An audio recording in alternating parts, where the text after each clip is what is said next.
Hey, this is the Daily Overpass. My name is Eric and I make apps. Now today I want to talk about our app revenue in 2018.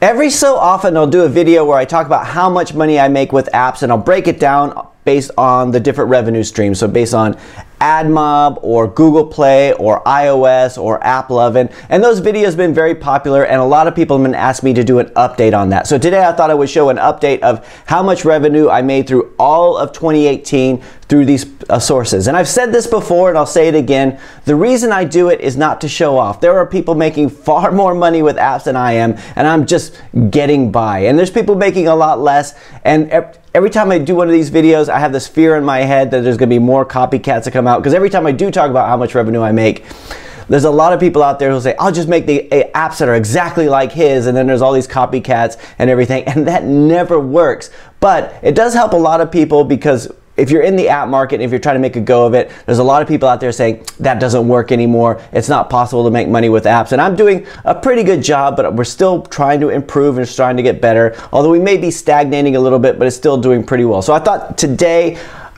just really quickly, to go over how much we made each month for last month and how much we made in the year total based on all those different revenue streams. Now, this does not include contract work. This does not include any client work. None of our client revenue. This is all our revenue and from our applications. And it's not just one application, it's all of them mixed together from all the different sources. So have a look at my screen here. Now this is my daily revenue report. I've talked about this before. Every day we put together all our different sources in different spreadsheets. So if I show you for December here, you can see through AdMob, Google Play, everything. So we can see where we are and what our goals are. And all through 2017, a good day was about 150 pounds. Now it's about like 100, 110, 120.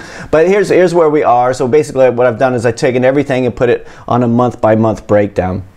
Right now, one of the things I cannot do is show you my AdMob account. I can't show you what my eCPMs are. I can't show you anything like that because that's against the terms and conditions of AdMob, but I can tell you the total. So I can't tell you how many impressions we've done, how many installs or anything like that, but we can go through this. So basically every month is always eerily consistent. It's just so strange that we've had to consistency each month in and out. Our biggest earner here, as always, is still AdMob. We have far more free applications being downloaded without in-app purchases than anything else, right? So we have a lot, because we have to have a lot of installs and a lot of impressions. Now, a lot of people, they ask about AdMob, why aren't they making a lot from it? AdMob and ad revenue in general, you have to have so many impressions that you really need to get some momentum to get it going. And it works for us mainly on the Google Play side of things. What I don't have is it broken down by network, but we do have a higher, per user revenue on AdMob on iOS than we do on Google Play, but we have a lot more from Google Play because we have a lot more downloads and impressions.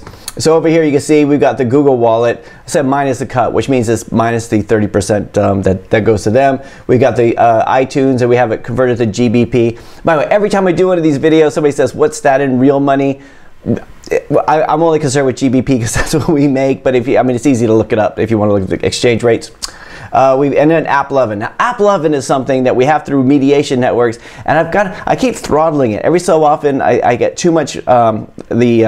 My eCPMs on AppLovin were so small that I would just throttle it, and I kind of just turn it off almost completely, but I keep it on here because we do have some revenue on here.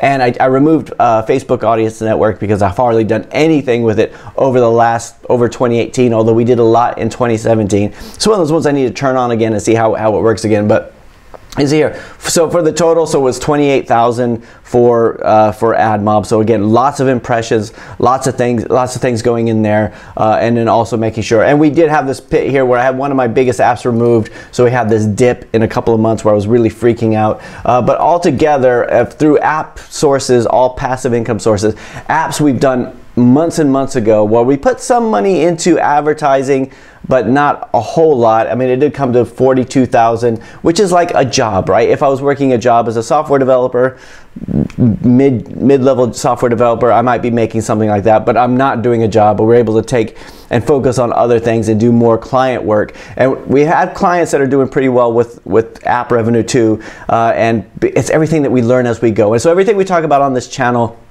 in terms of ASO techniques and how can we get download numbers up and how can we move things over there and everything like that, that's where it is. So yeah, I just wanted to show you that. So if anybody ever tells you, you know, people just aren't downloading apps anymore, people just aren't making purchases with apps anymore, it's not true. You know, but it's, and there's people doing far better than I am. There's a lot of people doing far worse, but it is again, this is actually pretty pathetic. I'm sure some of you guys out there are looking at this thing, Eric, this is really pathetic. How do you live? And this is why we do client work too, because, you know, we got other expenses and everything. But I just wanted to give an update on that today. You know, just you know, it's been a while since we talked about the app revenue. So anyway, just so that clears the air for those of you guys who've been asking in the last few weeks, you know, what the app revenue, that's what we were for 2018. 2019 hopefully will be a much better year. And anyway, so that's it. So if you guys want to share what you made in terms of app revenue last year, go ahead and do it in the comments. You don't have to, if you did a video, that would be awesome, but you don't have to just talk about that, because I'd be interested too how everyone else is doing out there. Anyway, that is it for today. I'll talk to you again tomorrow.